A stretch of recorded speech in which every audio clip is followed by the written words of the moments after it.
Estamos apresentando 108ª Expofeira de Bagé.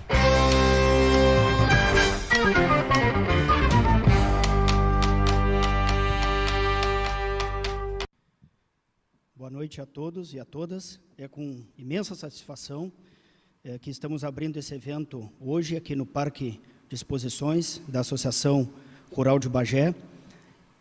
Queremos, desde o início, agradecer a parceria da Associação Rural.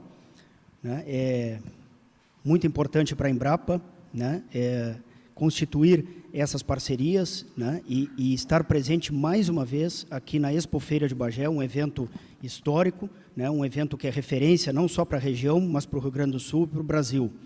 Então, somos parceiros, sempre parceiros da Expofeira, trabalhando aqui junto à Associação Rural de Bagé na Expofeira, e nesse momento, nós estamos abrindo essa live que vai ser uma série de dois eventos virtuais, que vão acontecer então hoje e amanhã, numa promoção da Embrapa, junto com a Associação Rural de Bagé, e parceiros. Queria primeiramente dizer da importância, realmente, de ter associações cooperativas de produtores parceiros da Embrapa. Nós cada vez mais entendemos que a missão da Embrapa não é somente de gerar tecnologias e conhecimentos, mas também de provocar, causar impactos positivos no setor produtivo com essas tecnologias, ou seja, gerar inovação. E quando nós falamos de inovação, inovação não fazemos sozinhos. Então, a Embrapa pode desenvolver uma tecnologia sozinha, mas para que ela realmente provoque o impacto, e que se espera, e que a Embrapa devolva em resultados para o setor produtivo e para a sociedade, é importante que essas tecnologias, esses conhecimentos tenham um contexto, sejam alocados em um contexto onde eles realmente façam a diferença, provoquem mudanças e gerem a inovação. E isso não se faz sozinho, Por isso, nós cada vez mais estamos estruturados, organizados como Embrapa, para trabalhar não somente para, mas junto com o setor produtivo. E, além disso, estamos, sim, buscando parcerias do setor produtivo, das organizações, das redes e das empresas da iniciativa privada, para também vir trabalhar junto com a gente, gerando essas novas tecnologias. Então, dito isso, nós ratificamos a importância, e agradecemos muito o convite da Rural para estarmos novamente junto na Expofeira, 108ª Expofeira de Bagé. É uma satisfação muito grande para nós. E nesses dois eventos, hoje e amanhã, nós vamos primeiro dizer que esses dois eventos fazem parte de uma série de lives, de eventos virtuais que nós, como Embrapa Pecuária Sul, estamos organizando e realizando, em alusão aos 45 anos da Embrapa aqui em Bagé. Já organizamos e já, então, promovemos duas lives, a primeira tratando mais da temática das pastagens naturais e a segunda da temática do melhoramento vegetal. E hoje vamos tratar de dois temas importantes também, mas todas essas temáticas que nós estamos discutindo, conversando, nessa série de lives, em função dos 45 anos de trabalho da história da Embrapa Pecuária Sul, elas têm como pano de fundo a pecuária do futuro. E quando a gente fala em pecuária do futuro, aqui nós estamos nos referindo, nós vemos como uma pecuária que, além das questões para dentro da porteira, da incorporação de novas tecnologias, da eficiência do processo produtivo, é uma pecuária que percebemos que ela vai cada vez mais precisar dar garantias, ao consumidor final, dos produtos, sejam eles alimentícios ou não, mas garantias em termos de segurança, de qualidade desses produtos e dos processos. O consumidor, a gente sabe que cada vez mais ele quer saber não somente da qualidade do produto que ele está consumindo, mas onde e como esse produto foi produzido. né? Qual foi o processo que gerou esse produto? Então, nós vemos como uma pecuária, uma agropecuária também, né? Hoje nós vamos trabalhar também na dimensão de outras atividades, né? Ligadas, né, e associadas à pecuária, como a agricultura e outras que possam estar associadas num sistema de produção, né? Mas como é que essa agropecuária, esse processo produtivo, ele é conduzido, né? Como é que ele cuida do ambiente, como é que ele cuida dos animais e que tipo de garantias e segurança ele entrega, né, ao longo da cadeia e ao consumidor final. Essa é a pecuária do futuro, né, a que nós estamos nos referindo, que ela já está, na verdade, acontecendo, né, e nós vemos cada vez mais algumas tendências nesse sentido.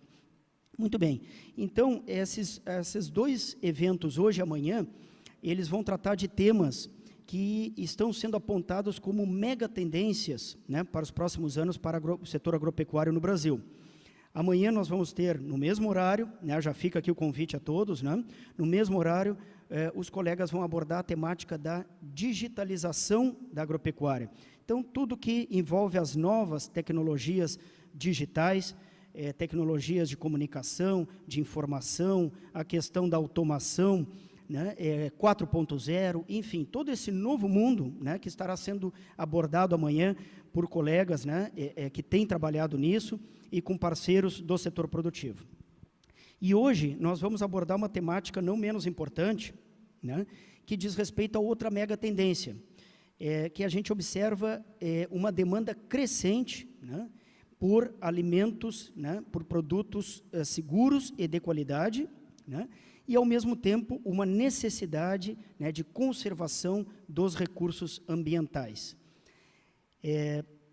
Nesse aspecto, nessa temática, né, me parece que a pergunta que vai nortear o nosso debate hoje, a nossa conversa, existe uma dicotomia entre a produção agropecuária e o meio ambiente?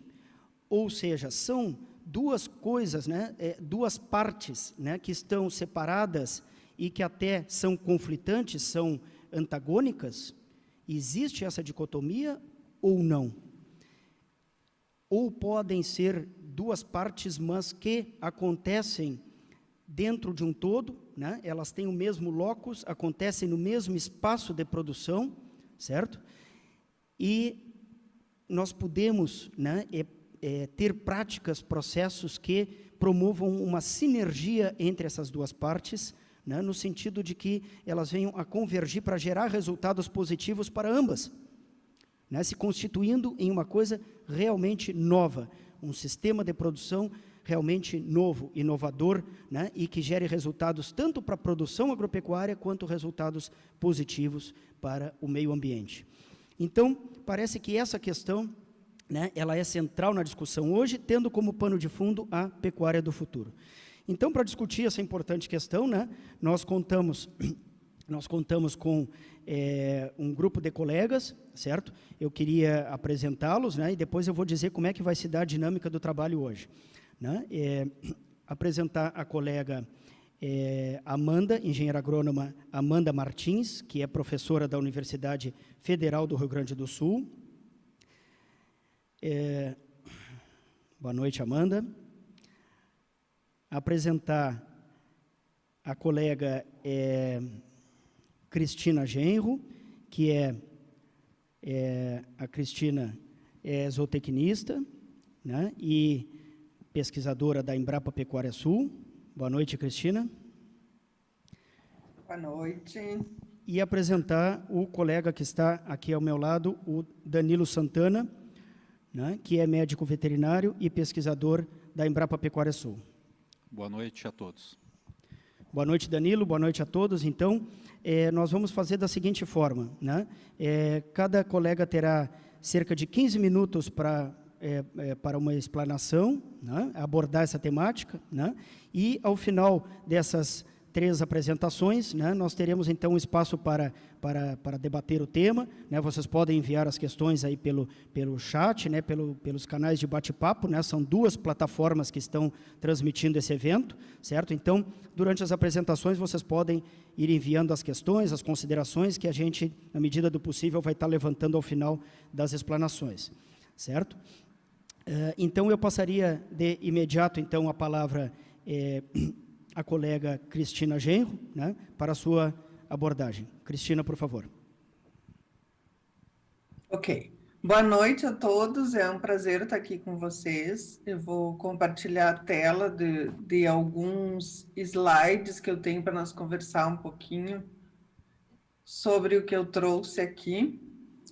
Que eu gostaria de falar dentro dessa temática das contribuições, né, da agropecuária para a agropecuária do futuro, seria um pouco ligado a questões ambientais. E dentre delas, eu vou destacar os gases de efeito estufa, porque os gases de efeito estufa são um tema muito atual e que vem fazendo com que muito do nosso produto carne seja não aceito no mercado, tanto em nível nacional como em nível internacional.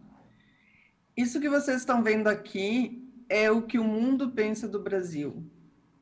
Que o Brasil, e vejam vocês que isso aqui já apareceu muito na televisão, essa foto aqui da direita, que eu estou mostrando com o mouse, que o Brasil produz carne, aqui estão os Nelores, desmatando a Amazônia, e contribuindo para o aumento desses gases de efeito estufa na atmosfera, que a Terra está explodindo de calor e que não aguenta mais os incêndios nas florestas brasileiras.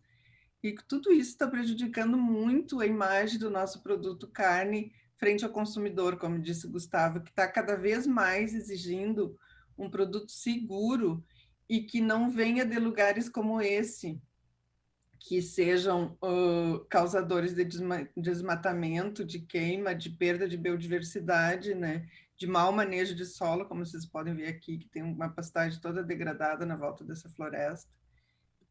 Inclusive, existe uma campanha internacional, uma campanha mundial, para não serem comprados produtos brasileiros, porque os produtos e essas campanhas são mantidas por ONGs, né, e incentivadas por grandes atores conhecidos no mundo inteiro, como o Leonardo DiCaprio, que há pouco tempo falou que apoiava a campanha, reforçava o apoio à campanha para não serem comprados produtos brasileiros, porque eram produtos feitos pelo desmatamento, pela queimada, pelo avanço da pecuária nessa floresta, Amazônia, pelo aumento dos gases de efeito estufa. Então, com tudo isso, que não se compre produtos brasileiros. Então, a culpa de tudo é do agronegócio. E, na verdade, nós sabemos que não é assim, que a coisa não é assim, mas a gente não está conseguindo mudar essa imagem que a nossa pecuária tem frente ao mundo, né? A nossa imagem atualmente é essa, é de queimada, desmatamento, avanço em cima da floresta. O que não é verdade e que já vem sendo provado, mas nós temos muito ainda que caminhar para conseguir fazer com que essa nossa imagem mude um pouco.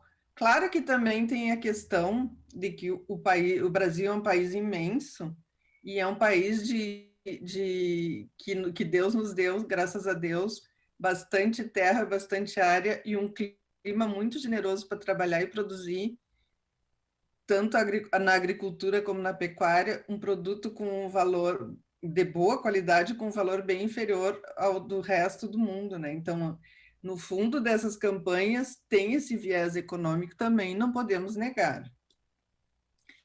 Dentro da Embrapa, que nós viemos trabalhando em cima de todo esse aspecto que tem, começamos a medir, já temos medidos, a dinâmica dos gases de efeito estufa na pecuária brasileira, trabalhando principalmente com o balanço de carbono nos sistemas agropecuários de todo o Brasil, de todos os biomas brasileiros. Aqui no bioma Pampa, nós realizamos 3 protocolos experimentais, 2 na URGS e 1 na Embrapa Pecuária Sul, sendo que um da URGS é o nativão, que é um experimento feito em campo nativo para recria de fêmeas de corte, e o outro é um sistema ILP com integração de lavoura de milho e soja com ovinocultura. E na Embrapa Pecuária Sul, nós fizemos um trabalho de terminação de novilhos usando recria e terminação de novilhos, desculpe. E como tratamento, como primeiro tratamento, o ajuste do crescimento do pasto à quantidade de animais na área. O que eu quero dizer com isso?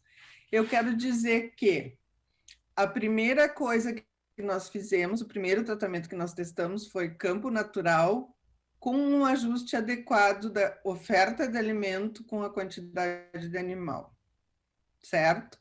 Nós trabalhamos aqui, nesse caso, com uma oferta de 12 quilos de matéria seca para cada 100 quilos de peso vivo dos novilhos. E depois de ter esse tratamento, nós teríamos um terceiro tratamento, que seria a junção desses 2 tratamentos aqui dessa escadinha da intensificação do campo nativo, que seria a aplicação de calcário, correção do solo, né? Mais a aplicação de nitrogênio 2 vezes por ano, no outono e na primavera. Após isso, nós fizemos, e esse aqui usando também o ajuste de crescimento, e depois um terceiro tratamento com ajuste de crescimento, correção da adubação, uso de nitrogênio, mais introdução de espécies hibernais. No nosso caso, azevém e trevo vermelho. Com base nesses 3 tratamentos, nós fizemos todas as medições de gases, tanto dos animais, onde se mede o metano, né? No compartimento solo-planta, onde se mede óxido nitroso, metano e dióxido de carbono, e também medimos o estoque de carbono desses solos. Essa área experimental, a gente tinha ela desde 2005, recebendo esses tratamentos, e fomos aplicar fomos fazer essas coletas de gases, né, nos anos de 2013, 14 e 15. Aqui, só para vocês terem uma ideia como é que funciona o esquema de coleta nos animais, né? São tubos de inox que são colocados num buçal, um tubo de cada lado, e com um caninho, que são esses caninhos aqui, né? Que tem as válvulas que regulam a entrada e saída dos gases, que ficam muito próximo do nariz, recebendo, então, para dentro desse tubinho, coletando aqui, esse metano que está sendo expelido, tanto pela boca como pelas narinas dos animais. Esses animais são os animais daqui de Bagé, que foram feitos a recria e terminação dos novilhos Hereford, e aqui são a recria das novilhas Angus lá na estação experimental da URGS. Aqui em Bagé, o que a gente encontrou foi que não há diferença na quantidade de alimento consumido nesses 3 tratamentos que eu falei para vocês, o campo nativo com ajuste de carga, o campo nativo com ajuste de carga e fertilizado, e o campo nativo com ajuste de carga, fertilizado e sobressemeado com azevém e trevo vermelho. Não houve diferença entre as emissões dos animais nos 3 tratamentos.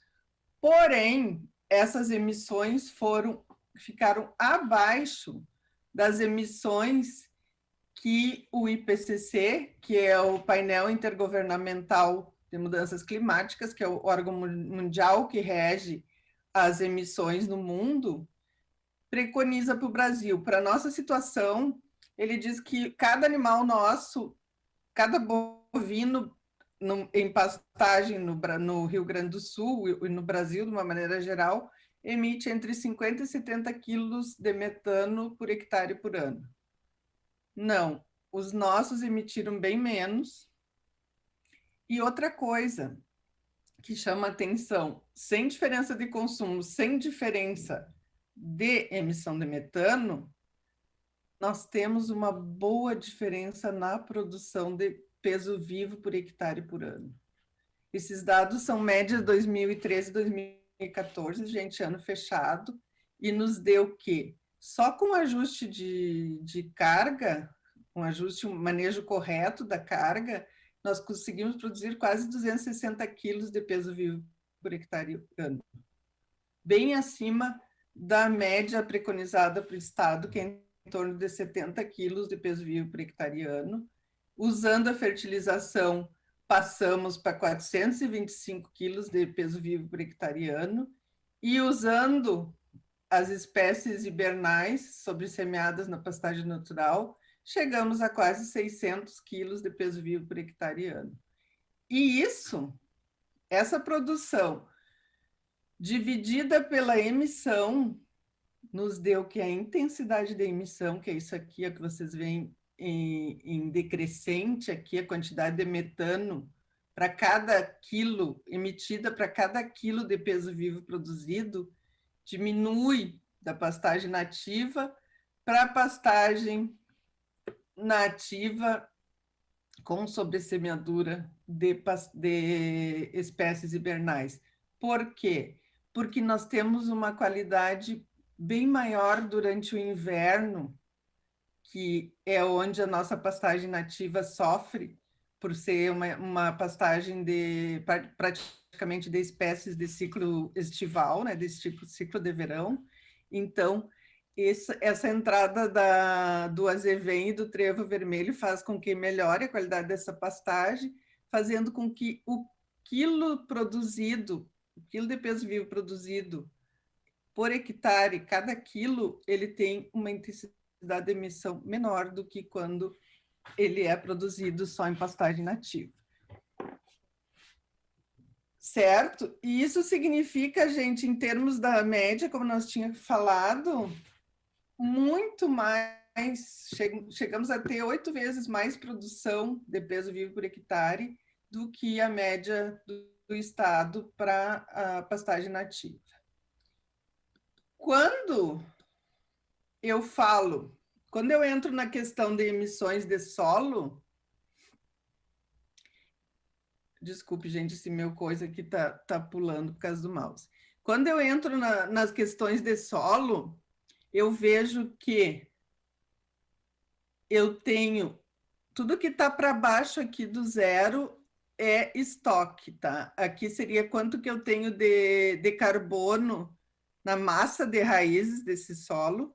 Isso aqui é uma comparação entre a média dos 3 tratamentos e a média de um campo que sofre sobrepastejo com o mesmo tipo de solo daqueles 3 tratamentos que eu acabei de mostrar para vocês.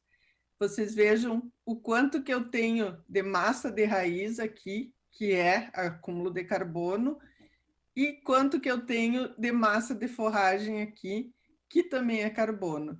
E um pouquinho, que não chega a 1 quilo, de 1 tonelada de equivalente de carbono por ano, de emissão de óxido nitroso e metano nesses solos. Mas chama mais na nossa atenção, e eu não vou entrar muito nesse assunto, porque a Amanda vai falar mais para nós sobre isso, o estoque de carbono que nós temos nesses solos. Nós temos mais de 300 toneladas de equivalente de carbono armazenadas nesse solo. Juntando com o que nós temos de raízes e massa de forragem, nós temos uma quantidade enorme de carbono preso nesse sistema de produção em pastagem. Se nós descontarmos o metano que foi emitido aqui pelos animais, que eu mostrei para vocês, nós continuamos tendo uma quantidade enorme de carbono, ou seja, nós estamos sequestrando carbono, nós não estamos emitindo carbono. nossos animais emitem, mas o nosso sistema bem manejado, com uma oferta adequada de pasto para a quantidade animal, ele sim funciona como um dreno de carbono. E isso nós vamos ver melhor ainda nos dados que foram coletados lá na URGS, que foram 2012, 2013, só trabalhando com ajuste de carga e com a manipulação da estrutura. Só nesses 2 degraus da escada, dessa escada de intensificação do uso da pastagem nativa. O que foi feito aqui na URGS? Nesse experimento chamado o nativão, carinhosamente de nativão, são estudadas 4 ofertas de pastagem, oferta de pastagem. O que quer dizer isso? Eu ofereço 4 quilos de pasto, de matéria seca de pasto para cada 100 quilos de peso vivo, 8 quilos de pasto para cada 100 quilos de peso vivo, 12 quilos de pasto para cada 100 quilos de peso vivo, que é a mesma oferta que nós usamos aqui em Bagé, 16 quilos para cada 100 quilos, e o outro tratamento, que seria a manipulação da estrutura, que durante o ano inteiro usa 12 quilos de matéria seca para cada 100 quilos de peso vivo, e na primavera passa para usar 8 quilos de matéria seca para cada 100 quilos de peso vivo, visando reduzir um pouco esse aspecto de toceira, para diminuir um pouco essa quantidade de toceira e não ter necessidade de fazer roçadas ao longo da utilização da pastagem. E também uma área controle sem pastejo. E aqui tem a foto do que seria o 4%, aqui vocês podem ver, tem um isqueiro, se enxerga perfeitamente, ou seja, essa pastagem não tem praticamente nada de altura. E aqui o que seria a oferta de 12 quilos, com uma estrutura bimodal e com uma boa quantidade de pasto e uma diversidade grande de espécies, como a gente pode ver pela foto. E aí, o que acontece nisso, quando nesse protocolo, quando nós medimos o metano emitido pelos animais? Aqui nós temos o 16 quilos de matéria seca e aqui o 4, né? Então, à medida que eu vou diminuindo a oferta ou aumentando a intensidade, a quantidade de animais nessa área, aumentando a taxa de lotação nessa área, eu vou fazendo que o ganho de peso vivo vá caindo, eu vou fazendo com que a quantidade de metano vá aumentando, eu vou fazendo com que a massa de forragem vá reduzindo e que o ganho médio diário individual por animal também vá reduzindo. Ou seja, eu parto de um sistema entre o 12 e o 8 aqui, né? Nessa área aqui, num sistema praticamente estável, que tem baixa emissão de metano, para um sistema insustentável, com muita emissão, com degradação de pasto, e que ao longo do tempo vai ser degradado. Cristina, 15 minutos de apresentação. Tá certo. Então, gente, juntando todos os gases e o solo nesse experimento da URGS, o que nós vemos aqui? Nós vemos o potencial de aquecimento global. O que isso quer dizer? Isso quer dizer quanto esses sistemas, com as ofertas de 4 até 16, vêm gerando de gases que possam vir a aquecer o planeta, que possam ser lançadas para a atmosfera. E o que nós vemos? Eu vou mostrar para vocês só essa coluna aqui, que é o PAG, aqui é o cálculo do PAG, aqui só para vocês verem que é o óxido nitroso, o metano e o carbono. Fazendo toda a soma e descontando do carbono, vai nos dar, transformando em carbono equivalente para ficar todo mundo igual, vai nos dar aqui o PAG. Para o 4%, está tendo uma emissão de gases para a atmosfera bastante grande. mais de 2.000 quilos, mais de 2 toneladas de carbono equivalente por hectare por ano. Enquanto o 8% está sequestrando carbono. Meia tonelada quase de carbono sequestrado para esse sistema aqui. E assim por diante. Quando nós transformamos isso pela quantidade de ganho de peso vivo gerado nessa área, nós vemos novamente que o 4% é um sistema degradador que está tendo uma alta intensidade de emissão para cada quilo produzido, enquanto que o 8 e o 12 geram em torno de sistemas ou negativo ou próximos de zero. Então, é isso aqui, gente. Estratégias para mitigar a emissão é manejo de pasto. É ajustar a carga animal para a capacidade de suporte ou para a altura indicada.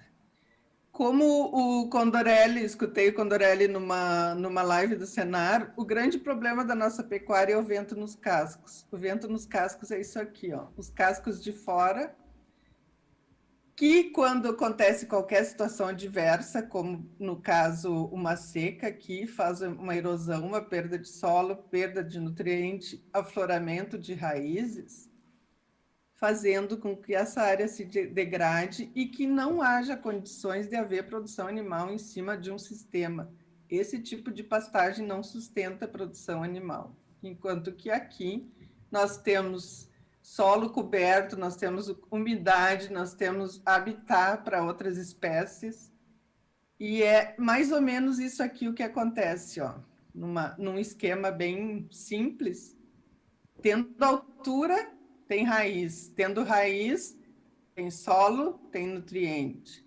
Vai diminuindo a altura do pasto, vai superficializando as raízes, vai superficializando, aparecendo o solo, perda de nutriente, perda de diversidade e aumento das emissões.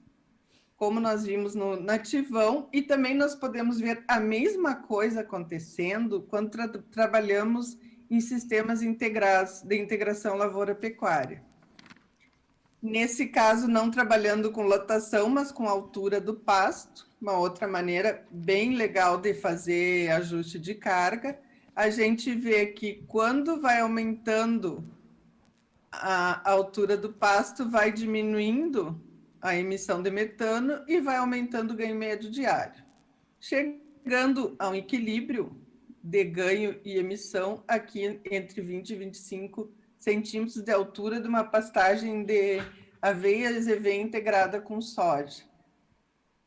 E também a mesma coisa para o ganho de peso vivo por hectare e as emissões de metano. As emissões vão diminuindo enquanto vai aumentando a altura do pasto e o ganho de peso vai aumentando até chegar em torno de 20 e 25, onde se tem um equilíbrio entre as emissões e o ganho por área. Esse é um experimento realizado lá em Tupã, mais de 12 anos trabalhando. Mesma coisa para sistemas de integração lavoura-pecuária, utilizando pastejo rotativo. Quando se tem uma altura de pós-pastejo muito baixa, se tem maior intensidade de emissão, menor colheita de carne, nesse caso, e uma dieta de maior custo. Quando, por outro lado, se usa um resíduo pós-pastejo mais alto, se tem menor emissão, menor intensidade de emissão, maior produção de peso vivo por hectare, de carcaça aqui no caso, e maior produto por animal.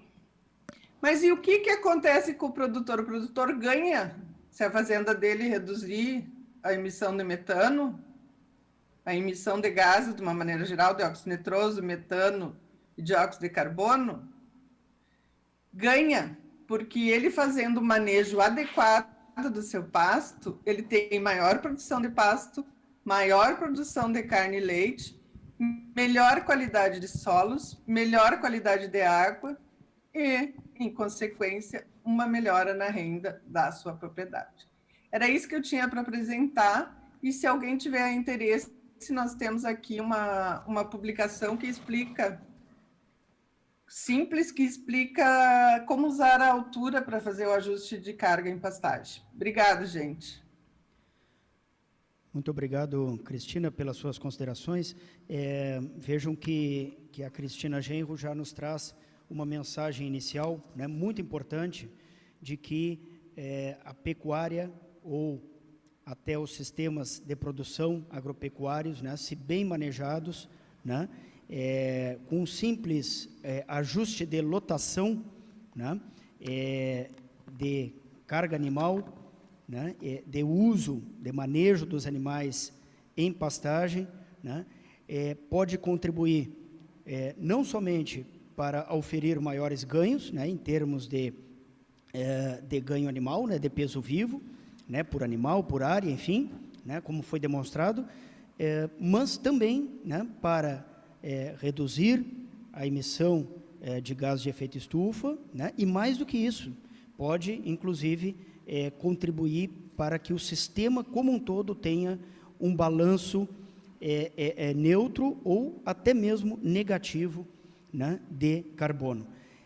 Além disso, né, como a Cristina falou, né, esse simples ajuste e outras práticas que podem vir também, né, nesse sentido, contribuem para a biodiversidade, né, para a manutenção, né, de um sistema solo, planta, animal mais equilibrado, mais saudável, né, o melhor manejo do pasto, né, e do solo, né. Então, ganhos ambientais também, né, nos parece que fica bastante evidente aí com essa mensagem inicial e com essas evidências técnicas e científicas que a Cristina aporta. Certo? Muito obrigado, Cristina. Nós vamos passar de imediato, então, a palavra à professora Amanda, da URGS, e também agradecendo, Amanda, muito ter aceitado o convite, né, para participar, trabalhar nesse evento junto com a gente, até porque, né, nós trabalhamos junto, né, a Amanda e a URGS, né, temos várias linhas de trabalho, Embrapa URGS em comum, né, trabalhamos juntos, então é uma grande parceira, inclusive nas duas primeiras lives, né, dessa série de lives em alusão aos 45 anos da Embrapa Pecuária Sul, a URGS também foi parceira nossa. Então, muito obrigado, Amanda, né, e, por favor, as suas considerações, a sua abordagem. Olá, então, primeiramente, dar um boa noite a todos, que ali na primeira apresentação o microfone estava no mute, eu não fiquei quieto, só balancei a cabeça, né? Então, boa noite a todos que estão nos acompanhando. Gostaria de, antes de mais nada, agradecer aí o convite, né, da equipe da Embrapa para estar junto com vocês nesse evento e também, mais uma vez, poder estar prestigiando, né, um evento da nossa Associação e Sindicato Rural de Bagé. Então, deixa eu ler que eu tenho que compartilhar minha tela agora com vocês. Aí. Deixa eu ver. Aqui, certinho. Bom, pessoal, então eu vou dar um segmento aí, eu acho que a Cristina já iniciou muito bem, né, a abordagem e todas as considerações que a gente tem que fazer. Eu vou focar um pouquinho mais aqui no solo, né, que é bem a minha área mesmo, e mostrar um pouquinho da contribuição de quando a gente integra, né? A Cristina falou muito bem do componente pecuário, mas quando a gente tem a lavoura, integra com a pecuária, muito então na questão das terras baixas do Rio Grande do Sul, alguns resultados que a gente tem. Bom, só relembrando, foi muito bem falado aqui pelo Gustavo agora há pouco, né, mas os componentes que a gente tem num sistema de produção, né, a gente não pode, muitas vezes a gente esquece, mas a gente não pode esquecer que a base está aqui, é o solo. Né, o solo se conectando com a planta, que vai se conectar com o animal, com a atmosfera. Então, quando a gente pensa numa lavoura, é muita relação entre solo, planta e atmosfera. Quando a gente pensa na pecuária, no pasto, a gente tem o solo, a planta, o animal e a atmosfera. Então, a gente ganha um nível de complexidade a mais, e é isso que a gente está trabalhando na integração lavoura-pecuária. Desses compartimentos, dessas relações, a gente vai tirar o rendimento econômico, né, do produtor e que entra para a sociedade, contribui para o produto interno bruto do país. E nós temos também os impactos ambientais, né? Os impactos ambientais tanto que vai derivar desse nosso manejo, esse impacto tanto in situ quanto ex situ, muitas vezes se comunicando com essa atmosfera, como é a questão dos gases de efeito estufa, muito bem colocado pela Cristina na palestra anterior.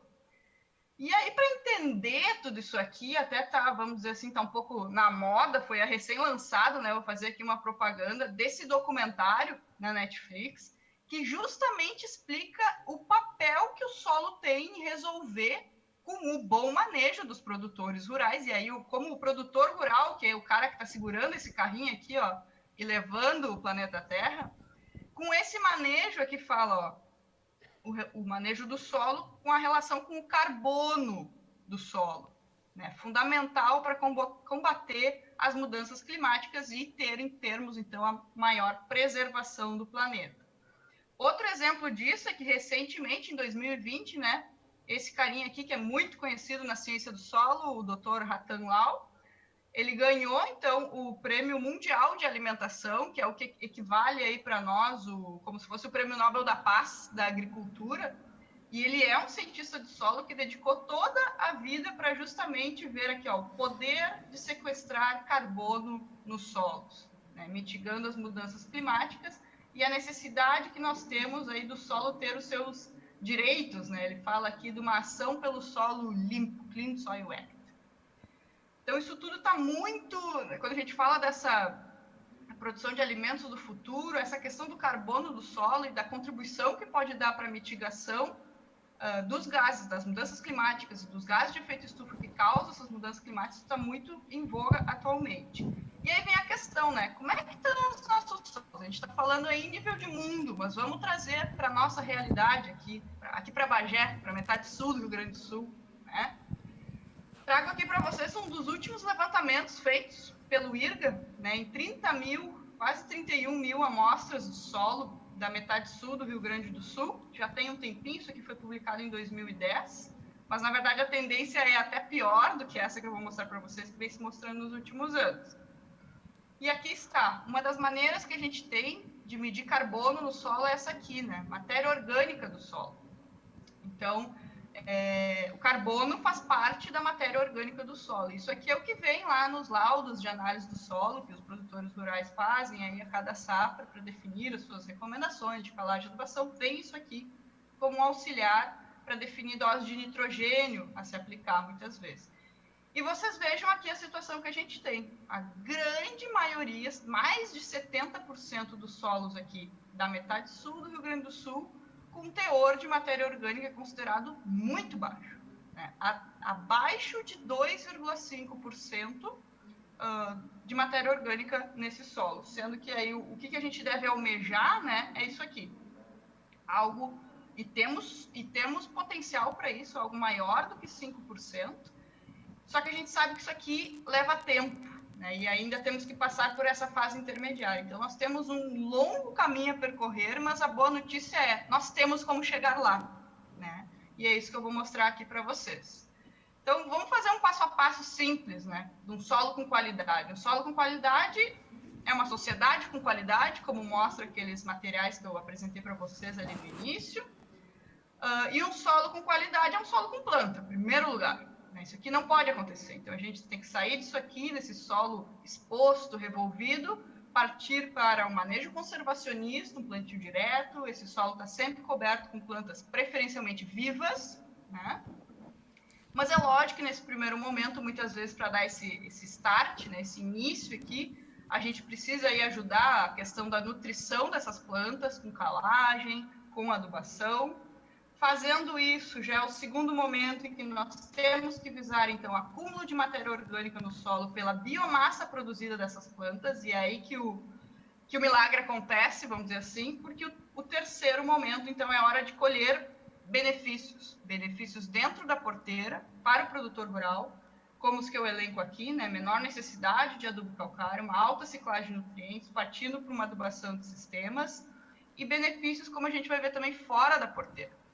Né, com a nossa produção de alimentos, com o nosso manejo do solo, dessa lavoura, dessa pecuária, a gente conseguir, então, acumular matéria orgânica, prender esse carbono no solo e mitigar a emissão de gás de efeito estufa, seja da própria produção agropecuária ou seja, muitas vezes, também das áreas urbanas, que também são grandes emissoras, como a gente sabe, de gás de efeito estufa. E só que aí que veio o mistério, né, pessoal? Na verdade, nenhuma rotação de culturas agrícolas, ou seja, lavoura em cima de lavoura, é capaz, de forma isolada, de construir um solo de qualidade. O melhoramento aí que as nossas plantas de lavoura sofreram ao longo dos anos é para produzir grão, né? Não para produzir biomassa e deixar isso para o solo, não para ter um enraizamento profundo e construir estrutura de solo, que é muito importante para também sequestrar esse carbono do solo dentro dos agregados. E a outra razão é matemática, né? Porque a gente coloca os nutrientes no solo via adubação e, numa lavoura de arroz, numa lavoura de soja, praticamente tudo que a gente coloca, boa parte do que a gente coloca, depende muito do nutriente, sai nos grãos que a gente está colhendo. Agora, numa pastagem, quando a gente aduba aí uma pecuária de corte, uma bovinocultura de corte, o que está saindo? Quase nada, né? Não sai quase nada nesse nosso produto pecuário aqui da carne. O leite seria um pouquinho mais, se fosse alguma coisa da lã, mas nada muito maior do que isso aqui.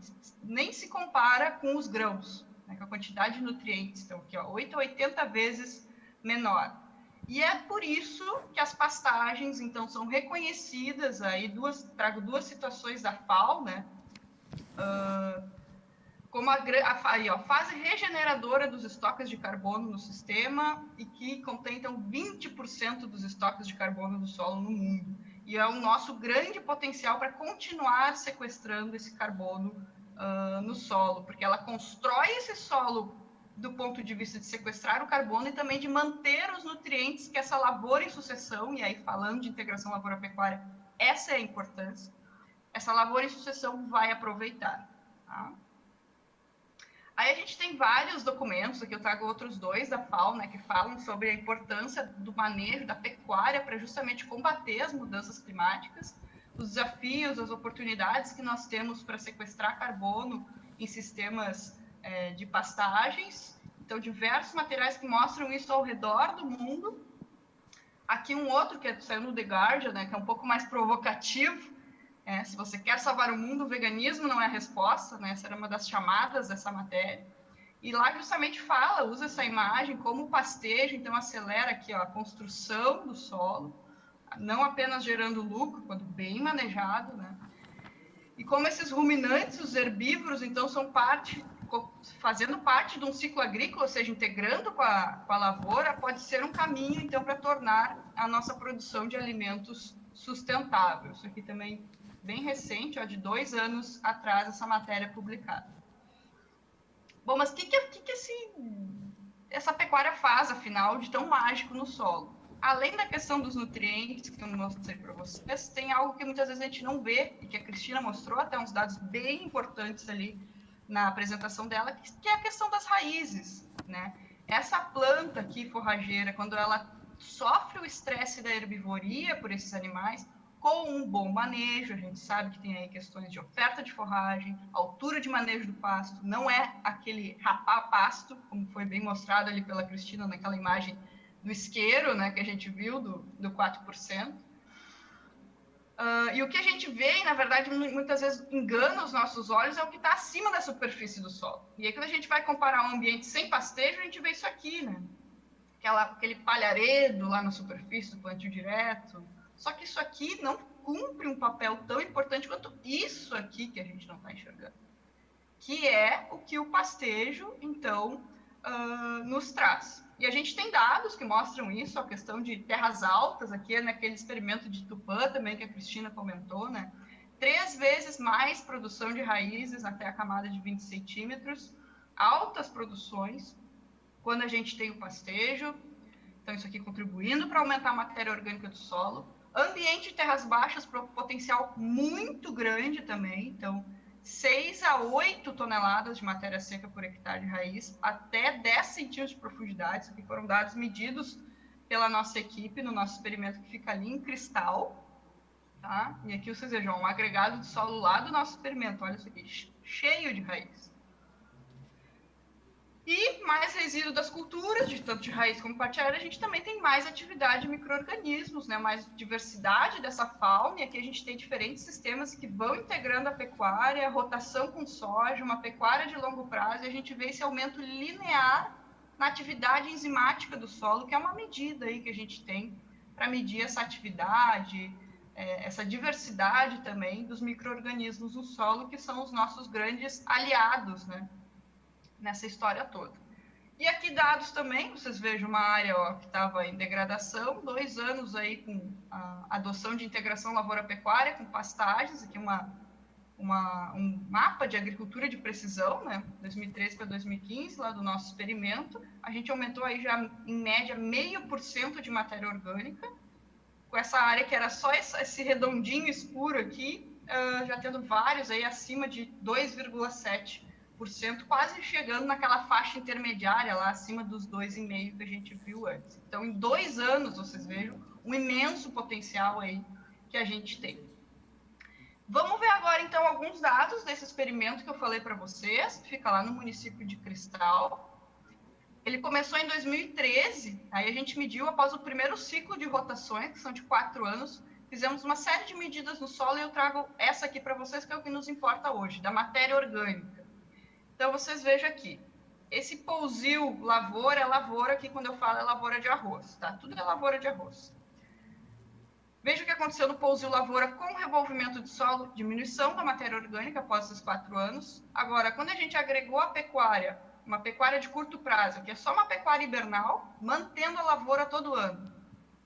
Um incremento aí quase chegando em 2,5% de matéria orgânica em 4 anos. E quando a gente vai para a pecuária de longo prazo, que é pecuária 3 anos e meio, e só no 4º ano retorna a lavoura, que é a lavoura de arroz, a gente vai aí para já acima dos 2,5%, chegando a algo aí próximo de 2,7% nesses 4 anos de manejo. Então, vocês vejam, matéria orgânica do solo, carbono no solo, sequestro, mitigação da emissão de gases de efeito estufa.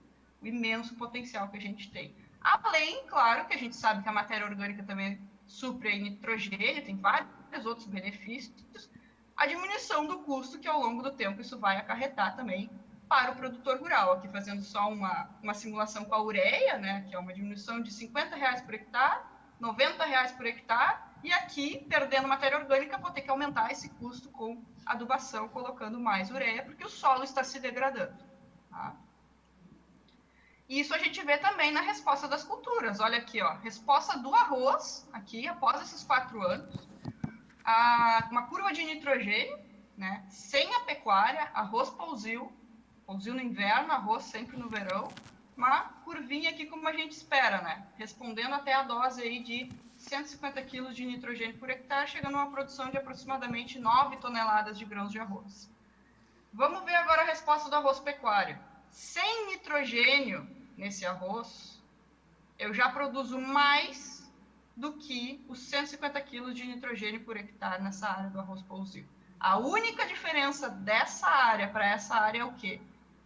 Pecuária no inverno, adoção de sistema plantio direto, parar de revolver solos só para fazer taipa, e essa pecuária sendo bem manejada. Boa oferta de forragem, boa altura de manejo do pasto e sendo adubada também essa pastagem. E aqui vocês vejam que a gente, com 50 quilos por hectare, a gente já chega de nitrogênio, ó, ao patamar dessa lavoura que ficou aí ao redor dos 11 toneladas de grãos de arroz. Amanda, Então, 15 minutos de apresentação. Tá, estou indo para o final já. A pecuária, então, constrói um solo de qualidade, né, através desses processos aqui que a gente viu, e também diminuindo aí a dependência de adubos e o custo de produção para o produtor rural. Mas tudo isso está acontecendo aqui, né, no campo. Será que isso chega aqui, na sociedade como um todo, na cidade? Sim, e isso chega com isso aqui, né, que já foi muito bem abordado também pela Cristina, a questão da emissão de gases de efeito estufa, né? O Rio Grande do Sul é o 6º estado maior emissor do Brasil de gases de efeito estufa. Se a gente for abrir isso aqui no Rio Grande do Sul, ó, 62% advém da agropecuária. Nas estimativas que a gente tem hoje, a gente já viu que algumas dessas estimativas são erradas pelos dados que são utilizados, e a nossa pesquisa está mostrando isso. A Cristina mostrou muito bem ali. E dessa agropecuária, a gente tem aqui o arroz, com aproximadamente aí 10 milhões de toneladas de CO2 equivalente. O que a gente pode fazer por isso aqui, pessoal? Agora eu vou mostrar para vocês um cenário aqui que a gente criou, se a boa pecuária fosse integrada na produção de arroz na metade sul do Rio Grande do Sul. Então tá aqui, ó, a gente fez, isso aqui a taxa anual de acúmulo de carbono na camada de 0 a 20 centímetros do solo. A gente sabe que essas áreas com pecuária acumulam até camadas mais profundas, mas fomos aqui até 20 centímetros. Vocês vejam o potencial que a gente tem de acumular quase 2,5 toneladas de carbono no solo por ano nessas áreas de pecuária a longo prazo e quase aí 1,5 toneladas nas áreas de pecuária com curto prazo, né, só hibernal. E o pousio lavoura aqui chega a 200 quilos, né, nem se compara, é 10 vezes mais do que a gente tem, ou mais de 10 vezes, quando a gente introduz a pecuária. E o que esse sequestro de carbono no solo faz, então? A gente viu ali que a produção de arroz irrigado, ela emite aí 10 milhões de toneladas de CO2 equivalente pelos dados que a gente tem hoje nas nossas bases de dados aí, né, que medem essas questões climáticas. Fazendo uma estimativa que 1 milhão de hectares da metade sul do Rio Grande do Sul adote integração lavoura-pecuária no arroz irrigado, no contexto da lavoura arrozeira, a gente teria isso aqui, aquele sequestro de carbono, seria capaz, com 1 milhão de hectares, a gente adotar a integração lavoura-pecuária, pegamos aqueles dados, fizemos essa estimativa, mitigar até 75% da emissão de CO2 equivalente da lavoura arrozeira que nós temos hoje. Então, vocês vejam, o potencial que nós temos é enorme. Vamos levar isso para o Rio Grande do Sul como um todo, isso significaria mitigar 15% de todas da emissão de gases de efeito estufa de todas as atividades agropecuárias, essa adoção em 1 milhão de hectares da metade sul da integração lavoura-pecuária e mitigação de 8,5% do total de todas as emissões do Rio Grande do Sul, né, com a adoção desse manejo. Então, como mensagem final, pessoal, gostaria de deixar para vocês, né, a boa pecuária, integração com a produção agrícola, seja arroz, soja, que eu foquei muito no arroz, a gente tem dados também dessa rotação, mas ia ficar bastante coisa, a gente pode falar depois na discussão. Ela é capaz de resolver problemas dentro e fora da porteira, né? Então, diminuir o custo de produção para o produtor rural, construir o solo dele, muitos aspectos também já foram colocados ali pela Cristina, mas o fora também, e é importante a gente saber isso, né? O que nos é sustentável dentro da porteira é sustentável fora também. E a metade sul do Rio Grande do Sul tem um imenso potencial, como a gente viu, para a aplicação prática desses conceitos. Agradeço pela atenção de todos, passei um pouquinho, peço desculpas, convido a todos também aqui para o nosso evento, que vai justamente falar um pouquinho também desse conhecimento aplicado aí ao campo e à cidade, dessas ligações, né, do solo como intermediador, dessa conexão do campo e da cidade, e fica meu contato aqui também, o site do nosso grupo de pesquisa, para quem tiver mais interesse. Obrigada. Muito obrigado, professora Amanda, excelente explanação. E a Amanda, então, nos traz mais evidências, né, com mais foco, né, no solo, na questão do sistema solo, planta, animal, como é que essas coisas acontecem na realidade, né? Aquela mensagem inicial que a Cristina nos passou, como é que essas coisas acontecem com mais detalhamento, né? Então, e vejam bem, né? 20%, em torno de 20% do estoque de carbono no mundo, né, está aprisionado nas pastagens, né, no sistema de pastagens, né? E como é que a gente vai manter esse sistema de pastagens no mundo? Né? Como é que nós podemos manter? Talvez se a gente não tiver a pecuária, né, esse sistema evolua para outra coisa que não pastagens, né? E, além disso, a importância, a Amanda destacou muito bem e apresentou as evidências da importância do componente animal nesses sistemas, né, porque o pastejo, né, dos animais promove o crescimento das raízes, né, e isso é extremamente benéfico para todo o sistema, para o solo, incorporando mais matéria orgânica, aprisionando mais carbono, né, e então percebemos, né, como nada contra a agricultura, né, mas como é importante pensarmos em sistemas integrados de produção, onde a gente possa ter mais atividades sendo desenvolvidas no mesmo espaço, mas, como eu falava inicialmente, né, não como partes isoladas, né, e sem sinergia, mas sim como partes de um todo, né, onde essas partes convergem para gerar todos esses ganhos que estão sendo mostrados, né? Então, como é importante a atividade pecuária bem estabelecida, bem conduzida, planejada e manejada em integração com a atividade agrícola. Passamos de imediato, então, a palavra para as considerações do colega Danilo Santana. Por favor, Danilo. Boa noite a todos. É um prazer estar discutindo esse tema aqui junto na Associação Rural e em alusão também aos 45 anos da Embrapa, Pecuária Sul aqui em Bagé. Bom, por favor, o primeiro slide.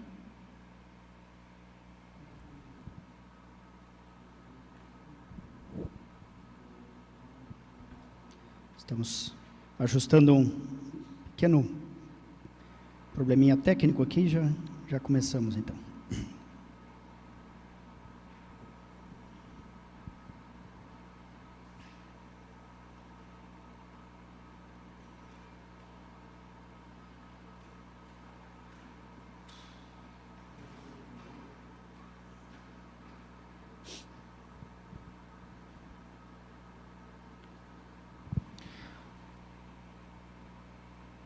Ok.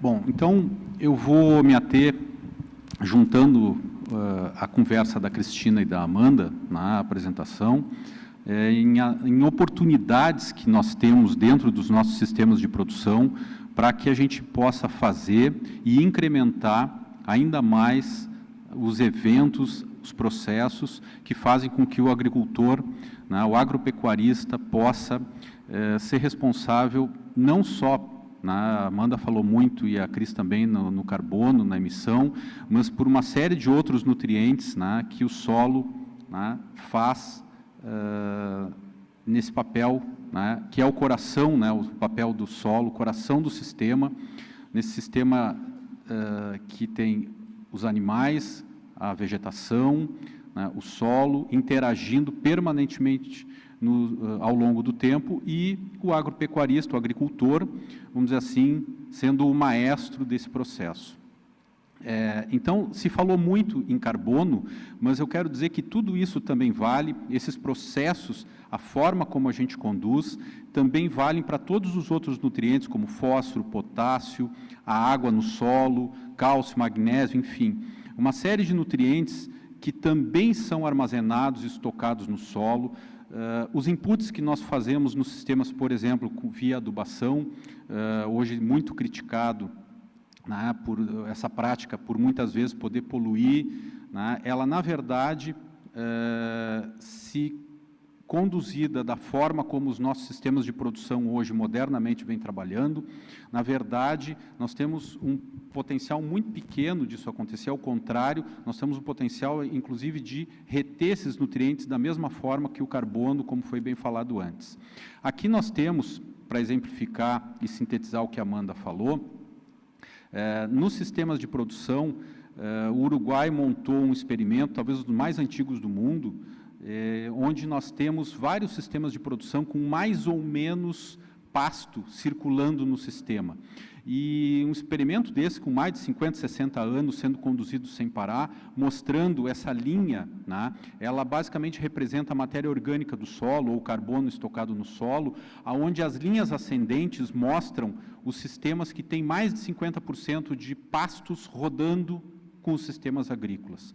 Quer dizer, referendando o que a Amanda falou, onde sistemas puramente agrícolas têm dificuldade de manutenção e de melhorias de solo, apesar da gente conseguir fazer isso, mas na intensidade que isso vem sendo mostrado, quando a gente introduz o animal, isso realmente tem mudado toda a perspectiva, né, de manejo do próprio solo, reforçando a ideia, então, o solo é o segundo reservatório de carbono do mundo, de nutrientes, né, o primeiro são os oceanos.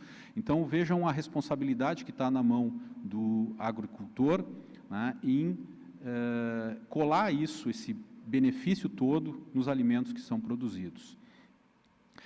A Cristina, então, chamou a atenção, e uma ferramenta simples, né, para a gente gerenciar todo esse processo, para a gente, a batuta, né, desse maestro agropecuarista, tá, já que a fase pastagem é tão importante nesse processo, né, tá, em manejar a oferta de forragem, basicamente através da altura das pastagens. Quer dizer, o ajuste de carga, ele é feito através, então, da altura das pastagens. E aí, minha gente, nós estamos falando de processos que significam cada vez intensificar mais a produção de forragem, e não só a produção de forragem, mas a produção de pasto pastado. E nós falamos sempre, normalmente, e hoje se discute muito, principalmente nos sistemas que avançam mais com a agricultura, nos vazios forrageiros, ou mesmo sistemas de produção baseados em pastagens nativas aqui no sul do país, onde nós temos vazios forrageiros tradicionais ou clássicos, como o vazio de outono, e eu gostaria de trazer que, ao mesmo tempo, como baseado em tudo que a Amanda falou, nos processos conhecidos hoje, de como o solo, como a fertilidade do solo se constrói, como os agregados de solo são, vamos dizer assim, potencializados na sua formação, né? Os vazios forrageiros que a gente tem para o rebanho, quer dizer, a mesma falta de alimento para os rebanhos é a mesma falta de alimentos para toda a microbiota do solo produzir carbono e estocar carbono no solo. Então, ao mesmo tempo que a gente quando a gente está trabalhando para um adequado manejo, para intensificar a produção de pasto nos sistemas integrados, seja eles em pastagens naturais ou mesmo em sistemas integrados, nós também estamos trabalhando para dar comida ao mesmo tempo para o gado e para a microbiota do solo. E o nosso desafio é fornecer alimentos a mais, né? Fornecer alimentos, vamos dizer assim, que sobrem tanto para o gado quanto para a microbiota, intensificando esse processo e melhorando continuamente a fertilidade dos solos. Agora, qualquer agropecuária serve? Bom, não é bem assim também. Nós precisamos intensificar para que tudo isso aconteça nos sistemas integrados, né? Nós estamos falando de sistemas que têm na base o plantio direto, e no arroz isso é um desafio ainda, está evoluindo, mas é um desafio. No protocolo da Corteceiras, em outros protocolos, como na Embrapa de Pelotas e aqui na Embrapa de Bagé, nós estamos trabalhando nessa perspectiva, em unidades de produção, unidades de observação em fazendas, aplicando também e avançando na técnica do plantio direto, mesmo no arroz. A conservação do solo, então, está por trás disso. Princípios de adubação de sistemas, quer dizer, pensar, nós não estamos mais adubando só a cultura, a gente está pensando no sistema como um todo, e aí entra um processo importante que, com tudo isso que a Amanda falou, né, nesses processos no solo, nós estamos intensificando a eficiência de uso de todos os nutrientes do solo, quer dizer, o mesmo quilo de fósforo ou de potássio está servindo para produzir mais quilos de alimentos, quer dizer, mais quilos de carne, de leite, mais quilos de arroz, de soja, assim por diante. E isso num processo contínuo de fertilidade, de construção da fertilidade do solo. Nós temos que planejar o sistema para que tudo isso aconteça. Nas várzeas não tem como evoluir sem drenagem, e planejar a rotação de culturas, incluindo a pecuária, baseado em tudo que já se disse, e não só a pecuária de inverno. Nós precisamos da pecuária de verão, num processo contínuo de melhoria. Nesse sentido, a intensificação da pecuária passa pelos sistemas integrados, passa por ter cria também nas áreas agrícolas, por que não? Aumentar a produção da pecuária por unidade diária. Não tem como no sul do país falar em não manejar melhor, a Cristina falou bastante nisso, o campo nativo e mesmo o campo nativo melhorado, e nessa ideia de ter pasto 365 dias do ano para ir ao encontro dos conceitos que a Amanda bem trouxe. Então, a ideia de pasto pastado, gente, quer dizer, a Amanda falou, mostrou aquela figura muito legal, né, de o que acontece abaixo dos nossos olhos, dentro do solo, quando a gente tem um sistema adequadamente manejado com a altura correta. Quer dizer, nós temos um sistema radicular muito maior, o que traduz, então, basicamente, que nós temos que ter em cada metro quadrado do sistema, seja ele qual for, mais pastos pastados, que significa mais raízes e melhores solos, consequentemente, inclusive, como a Amanda também mostrou, melhores lavouras. E aí, para a gente aproveitar a cada vez ter mais pastagens e mais pasto pastado, a cada dia, 365 dias do ano, em cada metro quadrado do sistema, quer dizer, sempre ter uma planta crescendo, se não for de lavoura, que seja uma pastagem e por mais tempo pastada. Nós precisamos olhar não só as variáveis de espécies forrageiras, cadeias forrageiras, implantar bem, manejar adequadamente, gerenciar a produção de pasto do mesmo jeito que a gente gerencia a produção agrícola, quer dizer, pensar em quanto está se produzindo de matéria seca por hectare, que carga nós temos, né? Mas nós temos que pensar também em que tempo nós estamos produzindo, e aí antecipar e alongar períodos de utilização de pastagens.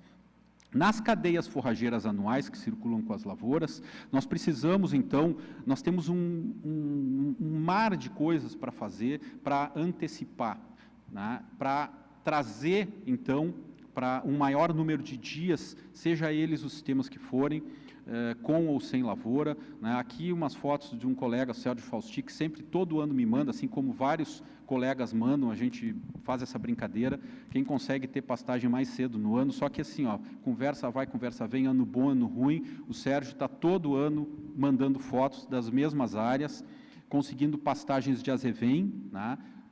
Entre abril e maio, todo o ano, né? Um pouco para lá, um pouco para cá, com algumas práticas de manejo que estão totalmente na mão dos produtores em realizar. Depois nós temos um horizonte para alongar essas pastagens de inverno, que é na transição primavera-verão. Quer dizer, o que nós estamos fazendo? Dando mais tempo de fazer todos aqueles fenômenos que a Amanda descreveu, de produzir de planta verde, planta pastada, formando agregado de solo. Nós normalmente utilizamos a dessecação para o plantio direto. Uma coisa importante, tudo isso que eu vou falar, né, a gente tem que ir ao encontro do plantio direto, como eu falei no início. Plantio direto é fundamental, porque se a gente entrar preparando essa terra, a gente vai desconstruir o que a gente está construindo, numa medida muito grande. Mas quando a gente tem a dessecação, a gente não tem a planta, é melhor do que virar o solo, mas a gente não tem a planta verde crescendo. E a gente também não tem o efeito do animal pastando justamente na primavera, onde nós temos um acúmulo de forragem muito grande, muito intenso, quer dizer, a oportunidade tanto de ganhar quilos, né, ganhar produção animal, como ganhar carbono no solo numa quantidade muito grande. Então, esse período a gente está avançando para dar mais tempo, fazendo duas práticas, ou fazendo a dessecação pré-plantio, aqui plantando capim-sudão, né, onde aqui essa área foi dessecada um dia antes, ou muitas vezes fazendo o plantio de espécies forrageiras ou mesmo de lavouras, sem inclusive dessecar num sistema que nós chamamos de pasto sobre pasto, ou planta sobre planta, como a gente usa, como eu provoquei o professor Aníbal, vem fazendo esse tipo de trabalho na Universidade Federal do Paraná, e aqui no Sul ele tem um parceiro em alguns trabalhos junto em lavras, o professor Aníbal de Moraes, né? Eu já vou mostrar uma foto sobre isso. Aqui um sistema pasto sobre pasto, Sudão nascendo sobre áreas de azevém e aveia, né? A pastagem formada depois, aqui uma unidade nossa, junto com o Gustavo Mogli, aqui a Estância Santa Margarida. E quando a gente agrega também leguminosas no sistema, quer dizer, incorporando além disso do carbono, incorporando mais nitrogênio no sistema, economizando então nutrientes, fazendo com que nós possamos evoluir no aumento da eficiência do uso dos inputs que a gente está dando na área e conservando, quer dizer, um sistema altamente conservacionista, plantando sem dessecar, aqui num trabalho na Embrapa Pecuária Sul, comparando a dessecação com a não dessecação no plantio do capim-sudão BRS Estribo. E aqui o sistema de capim-sudão, pasto sobre pasto, no caso pasto sobre pasto 1, né, o primeiro tipo com as leguminosas, capim-sudão e azevém, isso aqui é em janeiro, vocês vejam bem essa imagem. Depois esse sistema funcionando, a gente está plantando outras janelas de adicionar raiz, adicionar planta verde crescendo, onde a gente plantou tardiamente, já em fevereiro, o capim-sudão sobre azevém e trevo branco, e aqui em abril a gente já com uma pastagem plenamente formada, já cedo, com oportunidade para várias categorias ganharem peso nesse período considerado como vazio, né, e formando solo. E nós conseguindo produzir mais de 1.000 quilos por hectare ano de peso vivo, quer dizer, proporcionando uma renda muito elevada comparada a qualquer sistema de lavoura. E esse sistema rodando, seja com a soja ou com arroz, vocês imaginem o que isso representa para a lavoura que vem depois.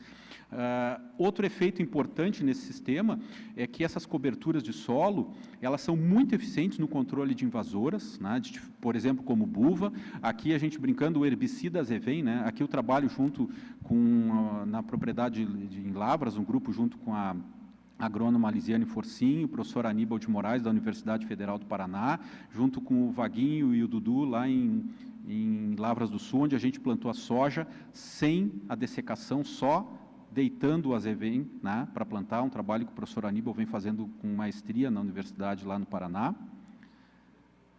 E isso também sendo feito no arroz, né, sistemas integrados no arroz são antigos, né.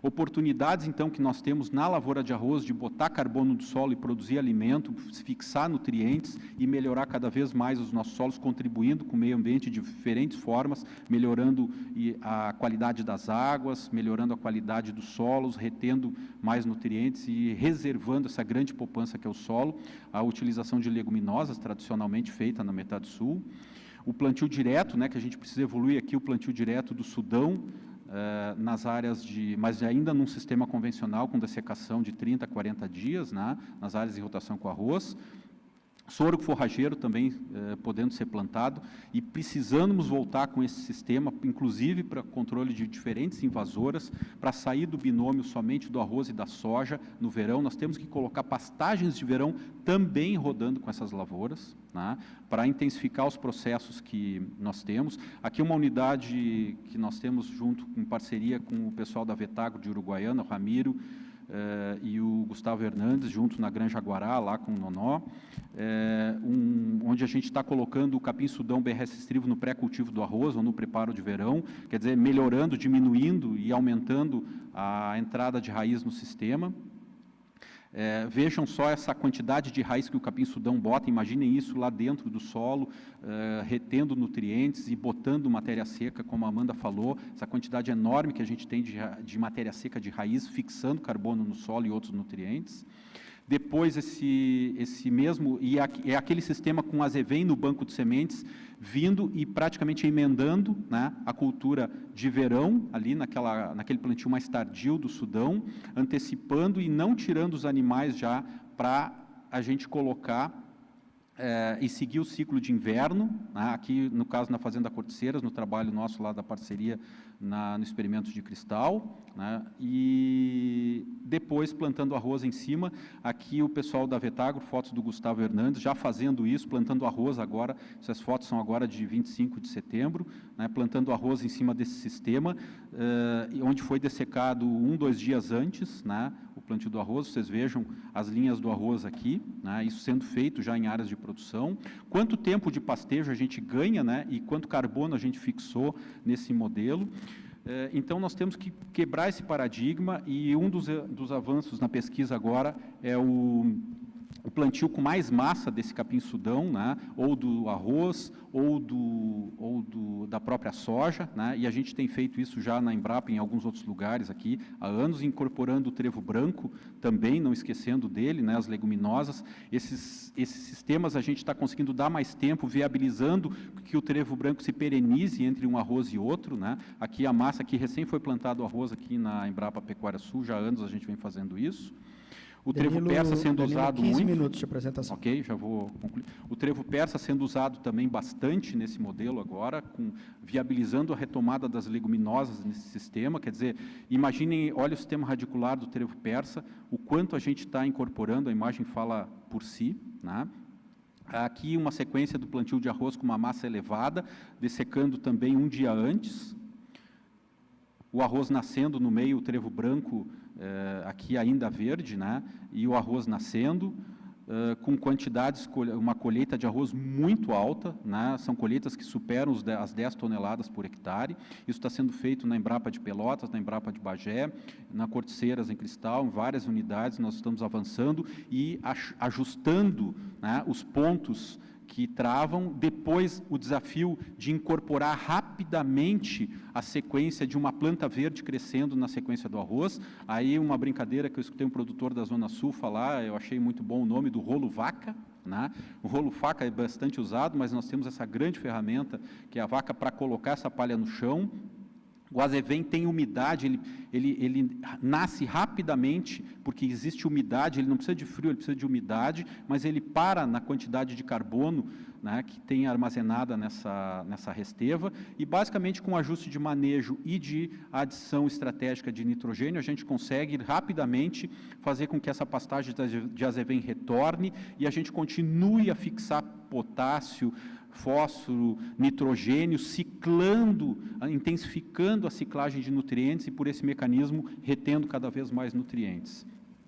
E aqui uma unidade que a gente acompanha, do Miguel Guedes, na Fazenda São Miguel em Mostardas, onde ele fez isso, inclusive semeando o azevém antes da colheita do arroz, e olhem a data, em abril já tinha esse azevém, né? Em maio, perdão, em abril ele entrou com o gado, e por que não? A gente tem o sistema da soja, tradicionalmente rodando soja no verão, azevém ou aveia no inverno, voltando a soja com 100 ou 120 dias de pastejo, né? E a gente está viabilizando e tem todo um mundo acontecendo em torno disso, um belo sistema, aliás.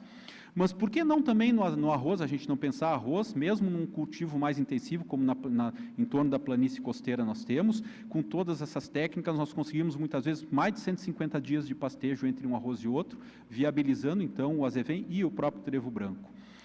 E não esquecendo de falar dos nossos campos nativos no sul do Brasil, que nós precisamos também intensificar a produção deles, a nossa legislação inclusive permite isso, né? E no caso, a ideia é fazer a mesma coisa, intensificando os processos que a Cristina bem mencionou e que a Amanda também. Eles acontecem também no campo, né? E a ideia de melhoramento de campo é melhorar a nutrição, o manejo, e a ideia de complementar com espécies de inverno e, basicamente, não remover o campo em sistemas que o mundo inteiro, no mundo florestal, vende como sistemas agroflorestais. Nós temos aqui um exemplo equivalente de sistemas agrocampestres extremamente eficientes e produtivos do ponto de vista econômico. Aqui na Santa Margarida, do Gustavo Moglia, um exemplo só desse sistema, plantando azevém em cima do campo, sem dessecação, sem remoção do campo, num sistema que produz talvez a melhor chance de ter pasto o ano inteiro que nós temos. Uma dádiva que nós temos aqui, a mesma área depois, logo em seguida, 45 dias dando pastejo, com novilhas sendo acasaladas aos 14 meses em cima desse modelo de produção, o que, só para terem uma ideia, áreas não irrigadas nós conseguimos, em média, colocar 2 a 3 unidades animais por hectare, e esse modelo, inclusive, sendo irrigado com pivô central, segurando pelo menos 5, 6 unidades animais por hectare ou mais, que nós temos já há vários anos acompanhado e colocado isso à disposição. Então, vejam o quanto nós temos à disposição e está à nossa mão, está à mão do produtor, que a gente consegue tanto ganhar dinheiro, né, produzir uma renda muito grande com todos esses sistemas e, ao mesmo tempo, melhorar, prestar diferentes serviços ambientais à sociedade e ao meio ambiente. E nós temos um grande desafio de ganhar escala na incorporação do conhecimento dessas técnicas, que mais produtores possam adotar todo esse conhecimento e que a sociedade possa ter o conhecimento de que tudo isso está sendo feito e que tudo isso está sendo prestado pelo produtor rural ao planeta, a cada habitante desse planeta. Muito obrigado, e era isso que eu tinha para dizer e complementar as apresentações, e nas discussões nós vamos desenvolver mais. Danilo, muito obrigado pela abordagem. Danilo traz aí uma série de experiências práticas, né, do nosso trabalho, o trabalho da Embrapa junto ao setor produtivo, junto aos produtores, como o Danilo disse, o produtor, né, a produtora, né, as famílias que estão no campo produzindo, são os grandes maestros, né, de todo esse complexo, né, que são os sistemas de produção, né, onde interagem, né, organismos vivos, né, recursos, fatores ambientais, né, no único complexo que está, né, no dia a dia da vida e da produção, do trabalho do produtor rural, né? Então, queria mais uma vez, né, dizer da importância, né, Danilo, de nós como Embrapa estarmos juntos. A Embrapa pode ser apenas mais um agente, né, nesse contexto de inovação no setor produtivo, junto aos produtores, junto à cadeia de produção, às cadeias agroalimentares, né? Nos propomos a isso, né, mas somos apenas mais um agente aí e queremos trabalhar, né, não só gerando e entregando, mas sim junto, né, nos ambientes reais de produção, né, vendo como é que esses conhecimentos, essas tecnologias, né, podem ocupar o espaço, podem se adequar, né? A gente fala muito de que uma tecnologia, né, ela não serve a priori em todos os contextos, né? Ela pode servir ou não. Toda tecnologia, ela é contexto dependente, né? Então depende de onde ela é utilizada, da forma como é utilizada, né? E principalmente seu manejador, os produtores, né, entendem que aquilo realmente lhes é útil ou não, né? Na composição, no desenho do seu sistema de produção e nas práticas e processos que são desenvolvidos. Então, com as considerações do Danilo, a gente fecha essa primeira fase das apresentações, né, e partimos, então, de imediato a um segundo momento aqui, levantando algumas questões. Vocês podem fazer mais algumas considerações, questões aí pelos chats, pelo bate-papo aí dos canais onde está acontecendo a transmissão. Nós temos uma primeira questão aqui, que foi, vale para todos os palestrantes, né, do Matheus Martins, que pergunta o seguinte: quais os maiores desafios que os participantes enxergam para a integração da lavoura de arroz com a pecuária? Então, a palavra fica à disposição, né, dos colegas. Não sei quem gostaria de iniciar fazendo alguma abordagem. Pode, de repente, levantar a mão aí. Danilo? O que vem na minha cabeça é arrendamento. As parcerias de arrendamento, né? Muito. Toda palestra que a gente dá, o pessoal fala muito sobre isso, que é muito complicado do pecuarista conversar com o lavoureiro conversar com o pecuarista, para os dois ganhar. Que é sempre um puxa para um lado, outro para o outro, ninguém cede e a coisa não vai para frente. Eu concordo com a Amanda. A maior parte da lavoura de arroz e soja feita como parceria ou arrendamento, né? Quer dizer, tem a figura do pecuarista e do agricultor, né? E ajustar essas relações é um grande desafio. Mas, de qualquer forma, existem ainda muitos dogmas, né, que precisam evoluir. Eu acho que fazer com que esse conhecimento chegue no produtor também é um grande desafio, mesmo num produtor que executa todas as etapas, né? Eu acho que para ganhar escala a gente precisa qualificar a nossa assistência técnica, a gente precisa divulgar mais esses conceitos, e para isso tem todo um trabalho em parceria com várias entidades. Hoje a gente tem trabalhado muito na parceria a Embrapa, tanto a Embrapa aqui de Bagé quanto a de Pelotas, junto com a Universidade Federal do Rio Grande do Sul, junto com o IRGA. A própria Federarroz tem se envolvido bastante nisso, tanto é que esse tem sido o tema das últimas aberturas da colheita do arroz e vai ser desse ano também. Esse desafio está posto, há um esforço muito grande nesse sentido, mas nós precisamos divulgar e dar voz a esses conceitos numa escala muito maior. Só complementando, eu acredito que isso aí mesmo é o fomento, o incentivo da utilização do plantio direto na lavoura do arroz, né, que tem que ser mais empregado e mais estimulado pela pesquisa, pela extensão, e também na fase de utilização da pastagem, trabalhar com as cargas adequadas, né, para não ter compactação de solo e coisas assim. Acho que esses seriam os principais. Certo. Usar mais eficientemente a pastagem para nós ter um solo de melhor qualidade.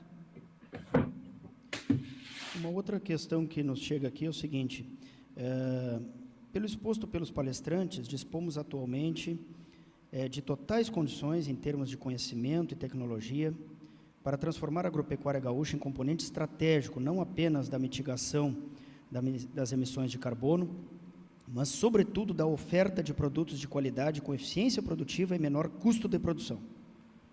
Na opinião dos palestrantes, por onde pode começar para que esse enorme potencial se torne uma característica da agropecuária do Rio Grande do Sul? Pergunta do colega Marcos Borba. Exatamente. Posso começar eu respondendo? Sim, Cris, por favor.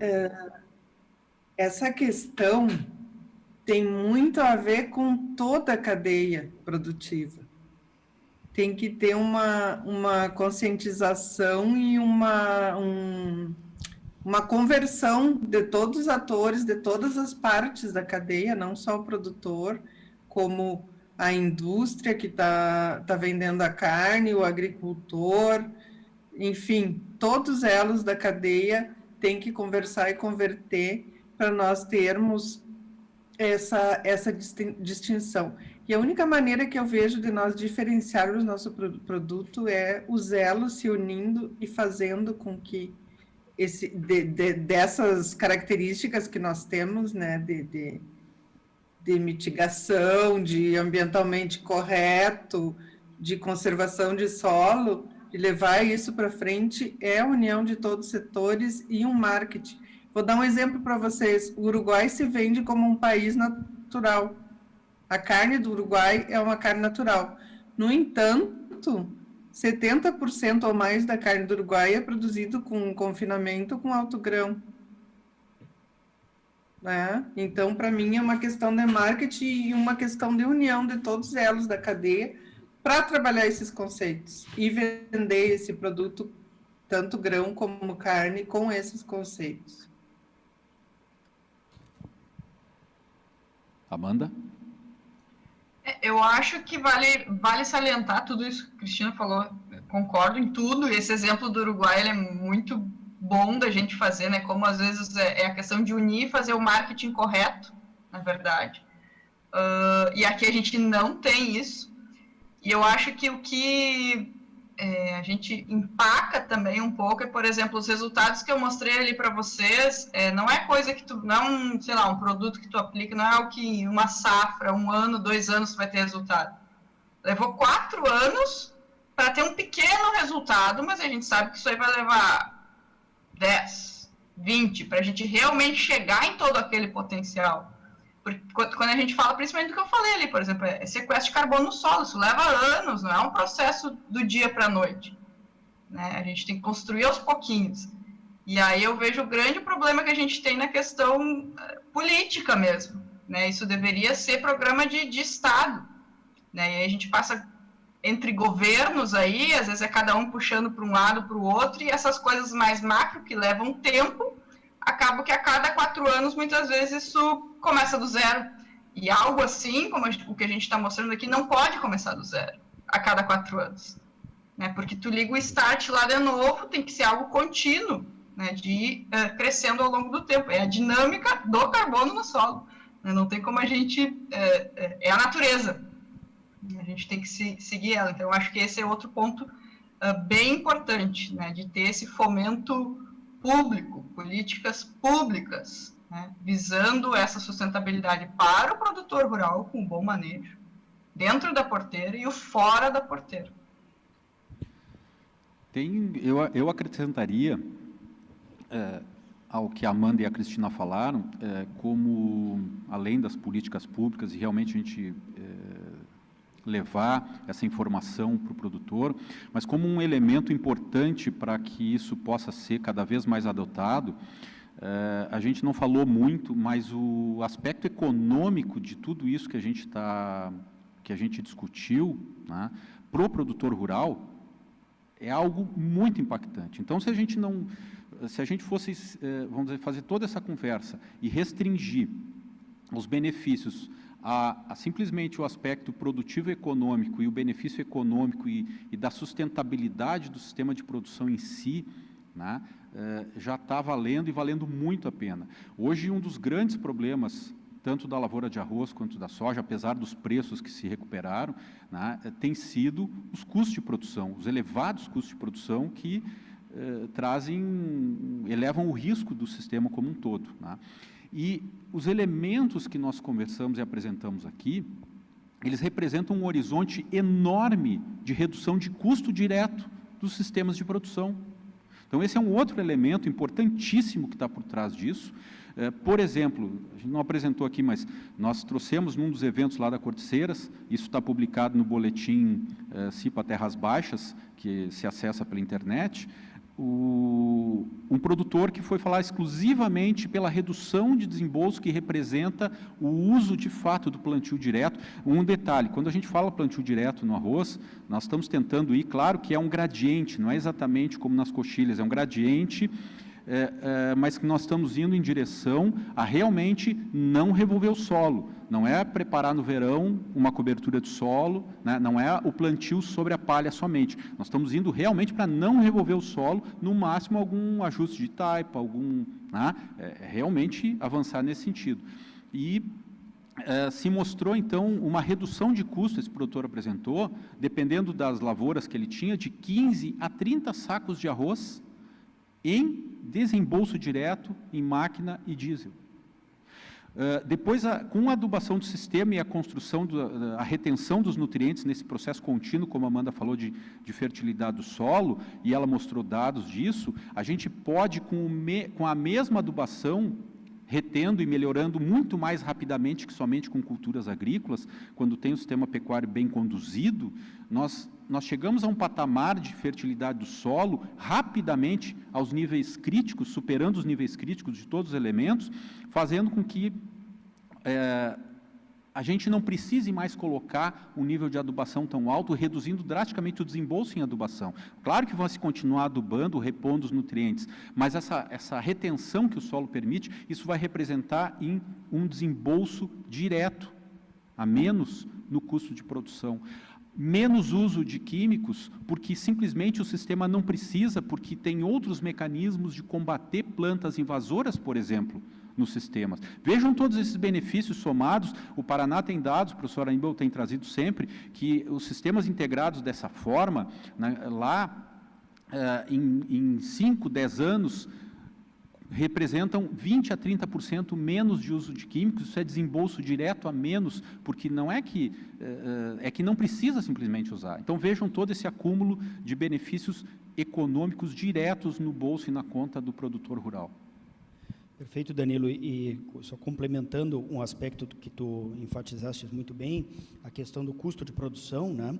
E lembrando também que a gente tem abordado muito essa questão do custo de produção, porque muitas vezes nós falamos em baixar, né, reduzir o custo de produção, mas nós temos que pensar muito na eficiência das práticas dos processos produtivos, né?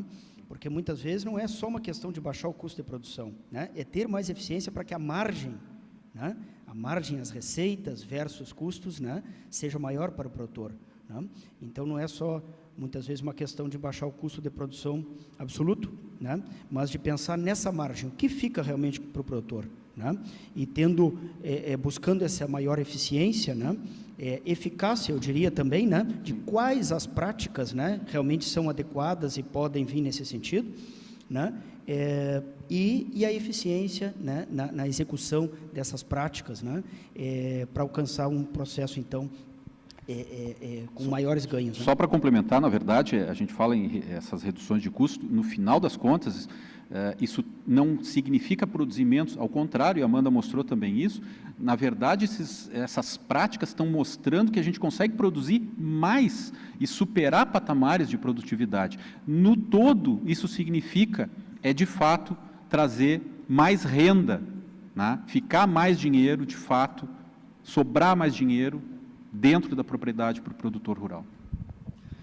Perfeito, colegas. Posso fazer um comentáriozinho só para botar números? Claro, que não deu Amanda, sem dúvida. Fica à vontade. Eu trazer na palestra pelo tempo, mas a gente tem esses números, questão de redução de adubação, por exemplo, na lavoura de arroz, e mesmo na de soja, terras baixas, diminuir aí algo Se atualizasse esses números, acho que ia dar algo entre 250 a 300 reais por hectare em adubação, né, que dá para diminuir.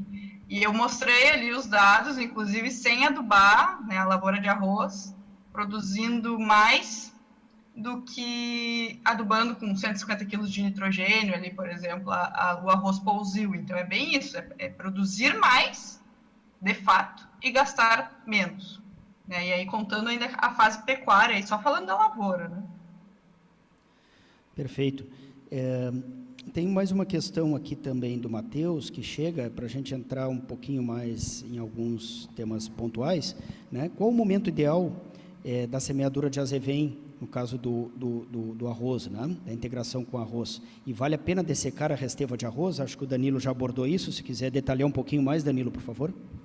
Bom, esses modelos, a dessecação, ela está muito mais ligada, ou seja lá o processo de uso de químicos que for, está muito mais ligada à situação específica de cada área, né, ao controle das invasoras, do que propriamente a necessidade que teria uma planta como o azevém, por exemplo, de se desenvolver depois.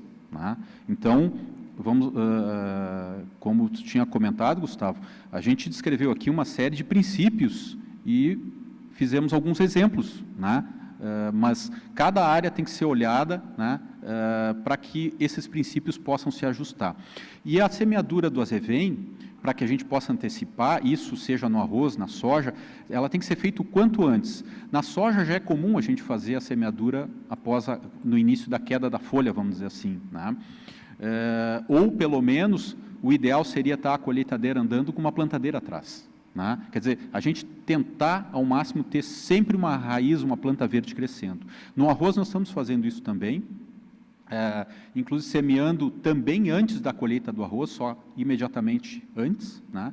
Ou o mais rápido possível pós-colheita do arroz. Mas, para isso, também, a gente precisa preparar e se organizar na lavoura do arroz. Nem sempre as coisas acontecem, né, de uma forma exatamente planejada, porque nós temos um clima, né, condições meteorológicas muito variadas, então nós precisamos preparar para tentar colher no seco, isso ajuda bastante, o planejamento da drenagem, da macrodrenagem, da microdrenagem, da irrigação, tudo isso conta, quer dizer, não é um planejamento, não é uma ação pontual, né, são ações planejadas, semear, então, espalhar a palha é importante para que isso aconteça bem na lavoura. Quer dizer, ter um espalhador, não precisa picador de palha, tem que ter um bom espalhador de palha e espalhar a palha na largura do que a plataforma da máquina que está escolhendo tem, né? Nem mais nem menos. E logo em seguida, simplesmente colocar essa palha no chão, não precisa enterrar essa palha, sumir com essa palha. A palha está ali, ela vai ser uma aliada, inclusive, para reter nutrientes. E a gente semeando o quanto antes, logo depois da colheita, né, é o que precisa. A lavoura de arroz sempre tem umidade, ele vai nascer ali no meio. Perfeito, Danilo. Acho que tu abordou também o quão importante é o manejo da água no sistema, né? Nesse sistema, né? Fundamental para que essas práticas possam ser desenvolvidas. Vou levantar uma questão para a Cristina, tá? Que chegou aqui do Sérgio Gonzaga. Uma consideração sobre o complexo solo-planta-animal, considerando uma atividade importante que é os ovinos, especialmente para nós aqui, né, no sul do Brasil, em outras regiões do Brasil também, né, mas a ovinocultura. Então o Sérgio lembra da ovinocultura e gostaria de uma consideração com relação a esse complexo solo-planta-animal que foi abordado. E, Cristina, complementando, se tu pudesse comentar um pouco também assim do manejo por altura, né? Se esse manejo por altura ele pode ser estabelecido, pode ser um critério também, tanto para pastagem nativa quanto para pastagens cultivadas. Obrigada pela pergunta, Sérgio, excelente. O complexo ovino-planta solo, eu falei rapidamente um pouquinho do que nós temos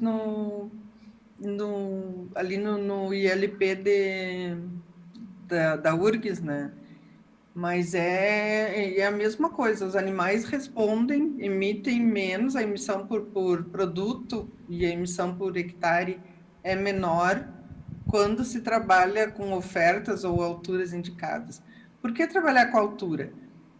a altura é uma maneira mais prática de nós lidarmos com a pastagem, porque ela tem uma alta relação com a massa de forragem que eu tenho no campo.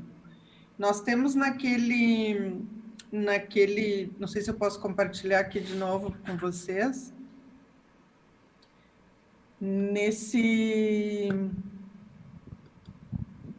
nessa publicação aqui, ó, e tem outros folders que a Márcia tem publicado também, mas nessa está bem completa, ela tem o manejo para altura para pastagem nativa e para algumas espécies de pastagem cultivada, tanto em pastejo contínuo como em pastejo rotacionado.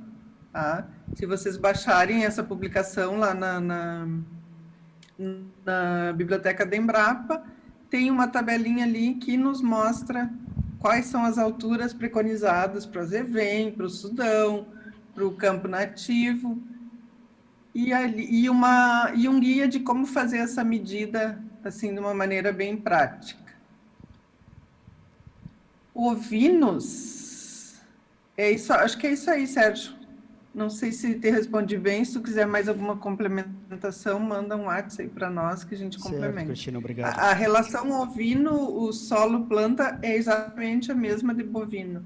Ele responde a melhores alturas de pastagem, a menores intensidades de pastejo, com maior produção, menor emissão e melhor qualidade de solo.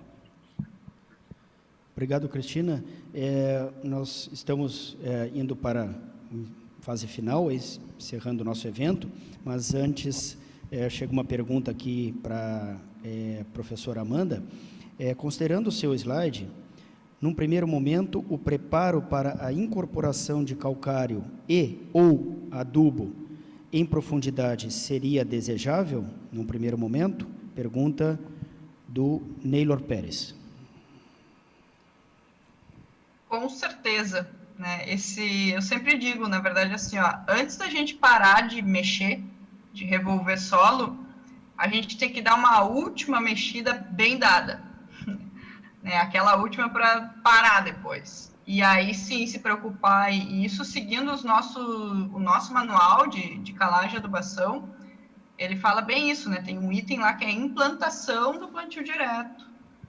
E fazer a correção da acidez, pelo menos aí até 20 centímetros, se tiver algum implemento que consiga incorporar mais, fazendo a correção da dose. A dose de calcário é tabelada para 20 centímetros e as doses corretivas de fósforo e potássio também, então incorporando profundidades maiores do que isso tem que fazer essa correção. E sim, corrigir a acidez do solo, calcário incorporado, antes do plantio direto, e a dose de correção de fósforo e potássio, que aí vai variar do estado inicial da fertilidade, mas é algo aí que fica entre 160 a 40 quilos de P2O5 para o fósforo, e aí uns 100 até 40 também para o K2O.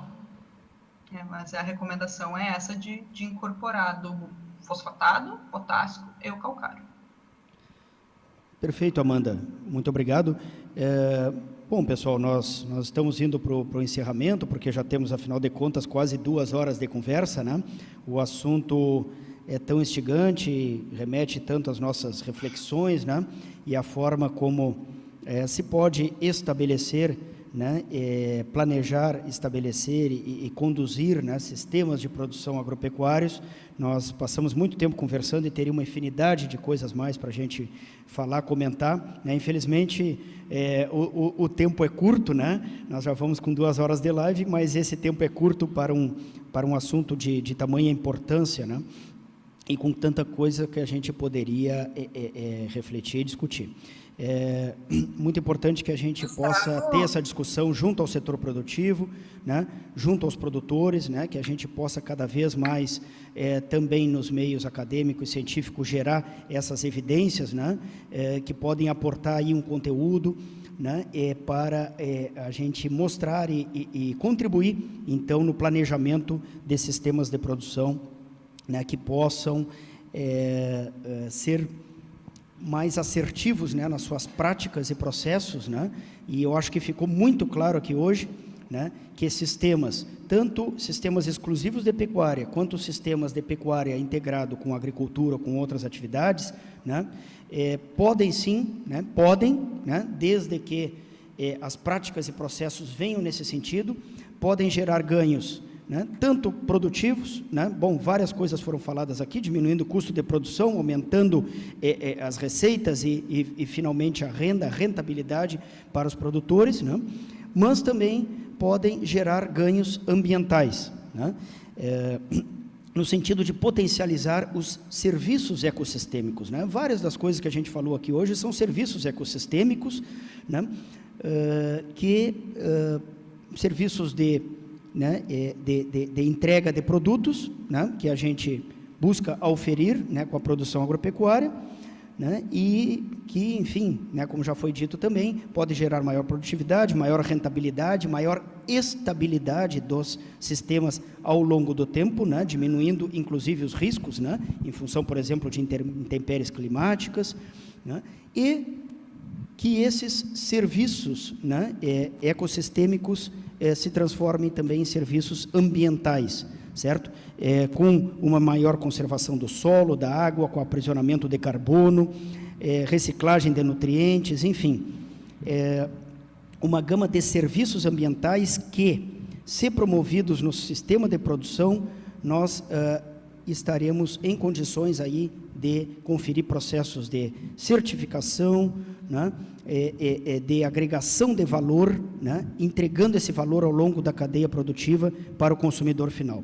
E quando a gente fala em valor, né, como eu disse no início, né, o valor não remete somente à qualidade do produto, à saudabilidade, né, do produto final em si, né, mas a todo esse processo de produção, né. Então, nesse sentido, né, nós estamos falando, hoje tem se comentado muito, usado um termo, né, que era mais da área médica, mas hoje tem se falado muito em saúde única. O que é isso, né? É a saúde das pessoas, saúde dos animais e saúde do ambiente. Então, acho que é um termo que se aplica muito a toda a discussão que a gente teve hoje, né? Acho que a mensagem, né, é de que nós podemos sim ter sistemas produtivos, né,